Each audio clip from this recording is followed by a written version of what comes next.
What's up everyone, it's Dakota and welcome back to another Modern video. And this week we're going to be taking a look at a deck that, of course, is a staple and a feature of the Modern metagame and was kind of the first Modern deck before Modern really knew what Modern was.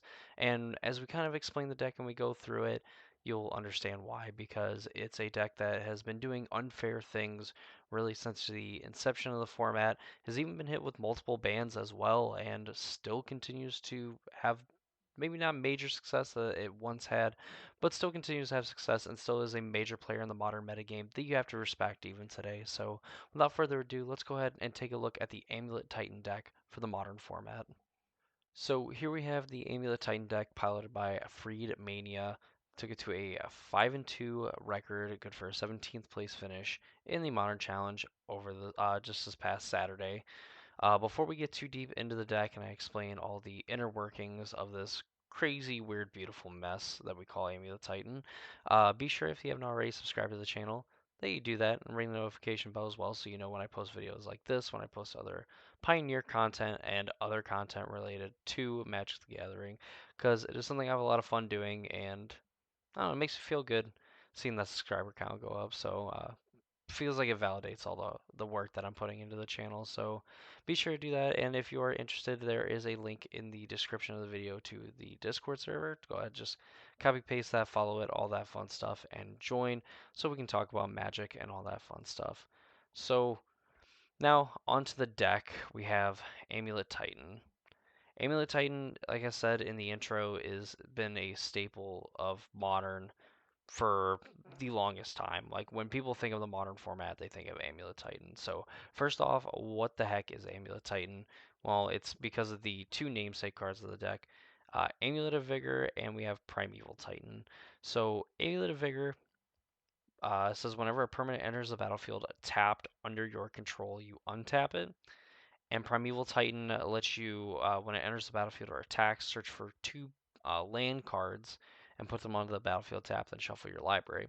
So essentially, Primeval Titan's ability, or yeah, its triggered ability, alongside Amulet of Vigor, basically allows you to search up two lands and they will end up coming to play untapped. But what Amulet of Vigor does is better than just having it come into play untap. It actually puts a trigger on the stack. So, for example, if you have a card like Selesnya Sanctuary and two Amulet of Vigors in play, you play this Selesnya Sanctuary. It comes into play tapped. Amulet of Vigor sees the land coming into play tapped and says, well, you untap it. So if you have two Amulet of Vigors, the first one will untap it, which means that you could tap it for 2 mana, and then untap it again with the other Amulet of Vigor.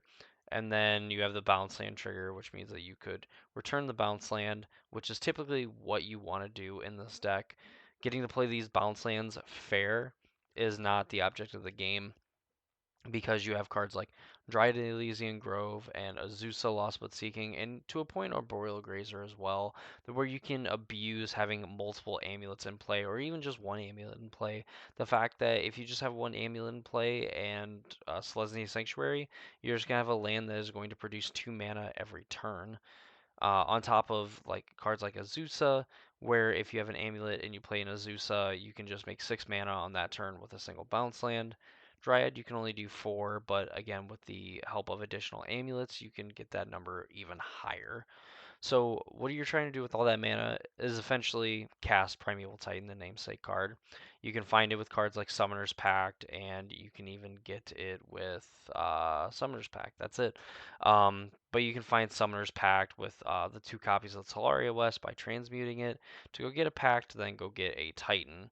Also, notably, another big finisher for the deck is Cultivator Colossus, where its power and toughness equal number of lands you control, and when it enters the battlefield, you can put a land from your hand onto the battlefield tapped, and if you do draw a card, you repeat the process. Essentially, in a deck that is playing 33 lands, you are presumably going to get to draw a ton of cards with Cultivator Colossus. Essentially, you're going to get to free roll all of your lands until they end up eventually just becoming spells. So if you have like 6 lands in hand, eventually those 6 lands will become 6 spells. but with 33 lands in the deck and presumably going through a few of your other spells to either go get your Titan or set up this Cultivator Colossus, you could draw like anywhere between 10, 12, 14 cards, or more, obviously.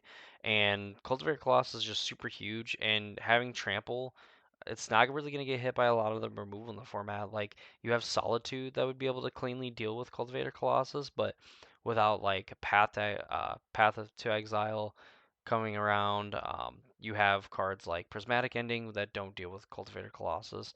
You are going to need an insane amount of Unholy Heats to actually deal with Cultivator Colossus, to the point where I don't even think it's like technically possible in like a realistic sense. So Cultivator Colossus can easily be one of your best threats. Not the most important one, but just one of that you can go tutor with your other Summoners packs. You also have a secret mode of winning the game with Scape Shift and Valakuts, which we will get into how that works here in a minute. You have Expedition Map that you can search up any one of your other like utility lands to help you either power out like a Primeval Titan, Cultivator Colossus, etc., or just find like Valakuts and things like that and eventually kill your opponent. So exactly what the deck is trying to do. As we stated in the beginning, Titan plus Amulet means that our lands are going to come and play untapped. If you have an Amulet in play and you cast a Primeval Titan, more than likely the play that you end up making is going to get Slayer Stronghold, which you can pay a red and a white, and then you tap it to give a creature 2/2/0, and it gains Vigilance and Haste. And then you go and get the Boros bounce land, which is Boros Garrison. Obviously, it makes red and a white. The amulet untaps them.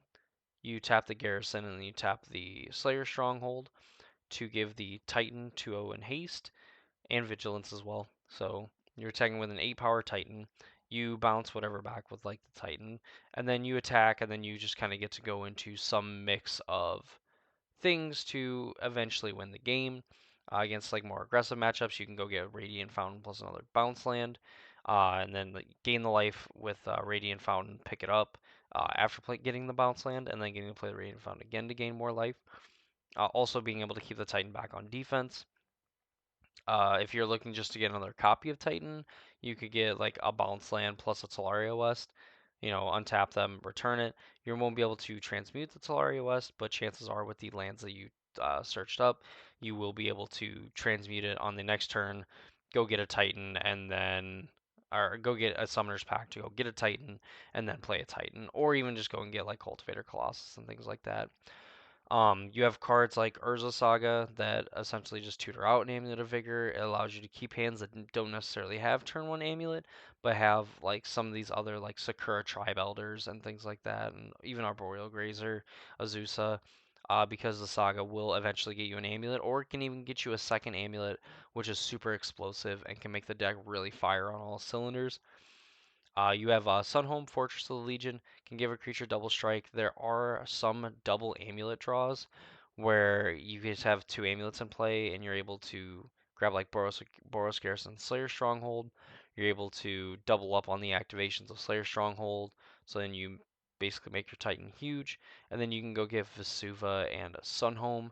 You untap this, copying the, or you have this copy the Boros Garrison, and then you untap this and the Sunhome. You tap them to make 3 mana. You untap. This makes the last 2 mana that you need, or rather, I guess 1 mana that you would need. And then you can tap the Sunhome to give Titan double strike, 20 damage, clean, easy. Obviously, they more than likely need at least like another 2 toughness, maybe more, not to die, just on how context of games usually end up going. Um, Really, that's a lot of like the main ones. You have Castle Garenbrig, which again 4 mana and tapping it. You can add 6 green mana. You can spend to cast creature spells or activate the abilities of creatures. Mainly, it's going to be casting Titan. So yeah, like you can go and get this and play it and play a Titan super early. Cavern of Souls, obviously against like control decks, things like that. Besage you to kind of mess with some of the other like artifact based like disruption that exists in the format. Also getting to deal with like Tron and stuff is a plus. Um, the sideboard is definitely more of a weird one, I would say, because like 4 Hydrate Traces. This card obviously was very, very, very good in standard. Still is a very good card now, just in the deck like Titan that can make 8, 10, 12 mana on like a single turn.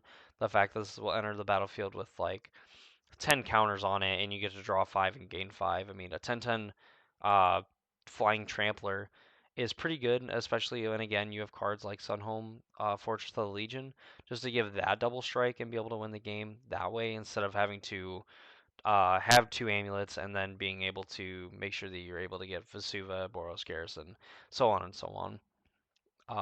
From there you have like Endurance and Force of Vigor, which are basically the two main like pitch green cards in the format. Endurance just getting to mess with the other graveyard decks, can even help you out in a pinch if you start to run out of Titans and things like that, or Summoners Pact, or if you end up losing like both your Valid Cuts, something of that nature. Endurance can help you get those back again on top of messing with the graveyard decks. Force of Vigor, the cleanest 2 for 2 that you can get for artifact and enchantment removal most of the time. I mean, your whole deck for the most part is like green. You have 22 green spells, and then like the other two copies like Force of Vigor, possibly Endurances, and things like that. You have enough green cards to kind of support this, and you are able to kind of be like bridges and other cards like that, and kind of get out from getting locked underneath like Karns and things like that. You have a Relic of Progenitus, which is just kind of like a hate piece for the graveyard slash just a way to kind of like cycle through when you don't need it anymore. You have a few lands here. The island, I'm sure you end up bringing in for like Hydroid Crisis and things like that, or you just want like more lands. You have Beseiju, another Beseiju in the sideboard. You have Bajuka Bog, more graveyard hate. You have a Colony Garden, which can help you against like the Liliana and any like the decks that play like Edict type effects. Also, just getting to put another body into play can help you shore up a little bit of like the aggressive matchups and stuff, and just kind of buy you an extra turn. The island is just kind of cool because it's hanging out there. And that's the Amulet Titan deck. Very explosive, very powerful. You do have certain combinations of plays that you can make where you just win the game on turn two. If you have Amulet into Amulet Bounce Land Azusa, and just get to play bounce lands. Each of your bounce lands will make 4 mana with 2 amulets in play. You end up being able to make 8 mana. Easily, you have a Primeval Titan or even like a Cultivator Colossus. You can put like a Giant Colossus into play, or if you have the Primeval Titan, you just get to win the game on the spot, assuming that you do not already have the Vesuva and the Boros Garrison, Sunhome, or Slayer Stronghold in your hand. And that's kind of the draw to playing this deck. It's a deck that I recommend that if you are just like very, very much like in it for the long haul for modern, like if you just want to pick up a deck and get very good at one particular deck, this is the best one because through all the bannings, through all the shifts and all the modern horizons, so on and so on, this deck has managed to stay relevant. And it's a deck that you can never necessarily count out. And it's even better when people really aren't playing it a lot because it's it kind of benefits in the way that like Death Shadow benefits, where if people are expecting Shadow, then Shadow is a very hard deck to pilot, and like the very good pilots are the ones that find success the majority of the time. And it's kind of like the same with the Titan players, except I feel like the Titan players have a little bit more leeway just because the deck is explosive in a different way than say the Grixis Shadow decks are. So definitely a deck that is worth picking up, playing, learning, and really diving deep into the intricacies of it because it is a deck that will reward you like many other modern decks, but super highly rewards you for being creative with like land search piles with like Primeval Titan, and really getting a good understanding of matchups and stuff so that you know what lands to tutor out, when to tutor for your Titans, when to go get Colossus and things like that, and how to win the game with Valakut and protect like your Dryads and things like that, and understanding all your interactions. It's a deck that could have its own deep, deep, deep dive into it, and you really wouldn't even scratch the surface of what the deck is capable of, which kind of shrouds it in mystery and makes it harder for newer players to pick up. But again, definitely a deck worth picking up if this is something that would interest you. So if that does interest you and you're, like the video and everything, here's a crazy idea. Leave a like on the video. Show that you support my content by subscribing to my channel as well. I post videos like this. I do try to do some modern and pioneer things, and trying to do other videos and actually find the time to do other videos so my channel isn't just all deck techs and things like that. So if that's something that's interesting, please subscribe and ring the notification bell so you know when those videos go live. That's going to do it for me in this video. I hope you all enjoyed, and I hope to see you all in the next one.